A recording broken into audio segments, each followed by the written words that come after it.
Здравейте! Вие сте с Гимназията Плюс. Само че този път са тук като гости. Здравейте и добре дошли в нашия подкаст Гимназията Плюс. Както разбрахте, нашите гости са Габи и Мика, първоначалните водещи на нашия подкаст. Здравейте и благодарим за поканата. Къде е Дамян ли? Дамян е в УНСС, най-редовно го виждам с раницата на гърба.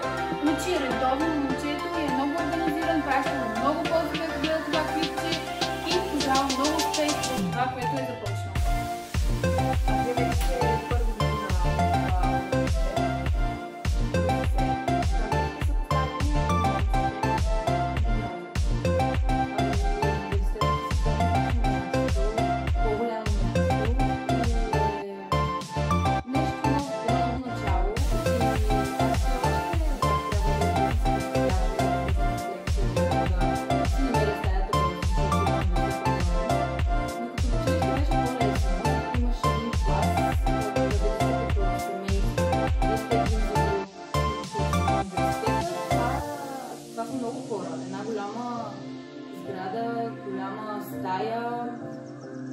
И е много по-различно. Там си по-индивидуален, по-вървиш само себе си. Колкото в училище имаш цял клас, който А каква специалност се изучава?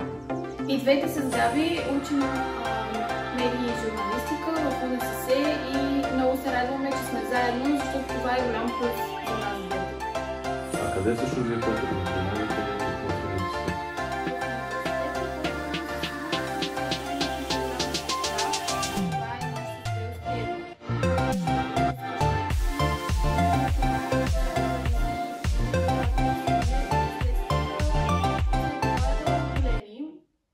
Трябва да си готов да поемеш после риска. Виждате, че сме във вашата класна стая, макар и леко или не толкова променена, след като напуснахте училището. Какво е усещането?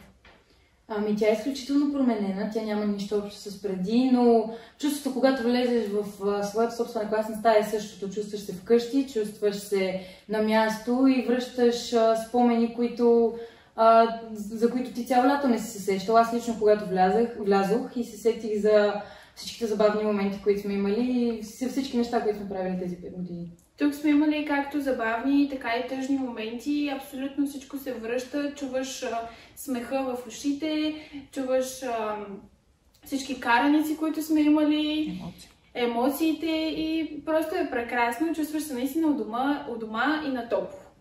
Ако срещнете трудност в университета, бихте ли потърсили помощ от учител тук? Аз лично бих потърсила със сигурност и не само един, защото тук учителите са готови да помогнат на всеки един ученик. Както вече казахме, ние учим журналистика и нашата госпожа по български език и литература може да ни е в голяма помощ и сме сигурни и двете с Габи, че винаги когато я потърсим, тя ще е насреща, за което сме изключително благодарни. Ти, Габи?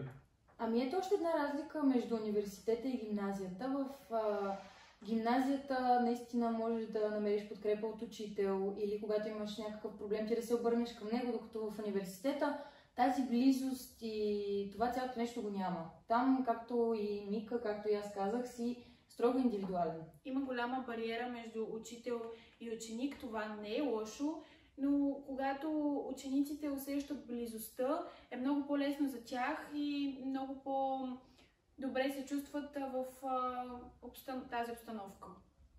Тоест вече се разбира, че гимназията е била лесната част. Да, определено беше лесната част. А и също така от тази година ГПЧ стана първото училище извън София, което има споразумение с катедрата медии и обществени комуникации на УНСС, за което сме изключително щастливи и ние с Габи с две ръце бихме помогнали за това нещо. С удоволствие с Габи бихме се включили като медиатори, защото е важно младите хора да имат медийна грамотност и смятам, че в днешно време ние сме хората и поколението, което може да промени абсолютно всичко, което решим. Така че Ако и вие се интересувате от това нещо, може да получите повече информация в ГПЧ Леко Константинов. Кое от наученото в гимназията смятате, че бихте приложили, бихте използвали в университета? Ами, аз лично смятам, че всяка една информация, която сме получили в гимназията, може да ни е полезна в университета. Езиците, немския, английския, френския, който на мен беше втори чужд, българския, като ние, защото учим медии, журналистика и българският език и литературата за нас са изключително важни. Гимназията ни даде един страхотен старт и ни показа точно нас с Микаела, че показали какво искаме да се занимаваме, насочени по правилния път. И затова призвавам всички ученици на ПГПЧ да се включат в клубовете и в проектите, които има това училище, защото аз лично така открих себе си и така намерих това, с което искам да се занимавам и това, с което искам да продължа в бъдеще. Това е огромно богатство да го имате в вашето училище, защото вие сте една група, която имате общи интереси. Също така, освен че може да се развиете като личност, намирате и приятели, които имате еднакви интереси. И това също е голям плюс за вас. Много е важно да учите това, което ви харесва и да не го правите на сила, защото така няма да се получи нищо. Благодарим ви изключително много. Надяваме се ние да сме също толкова достойни водещи на подкаста, каквито бяхте и вие. Ставате част от нас, както вече споменахте, може да идвате в училище като медиатори, така че ще ви бъдем благодарни.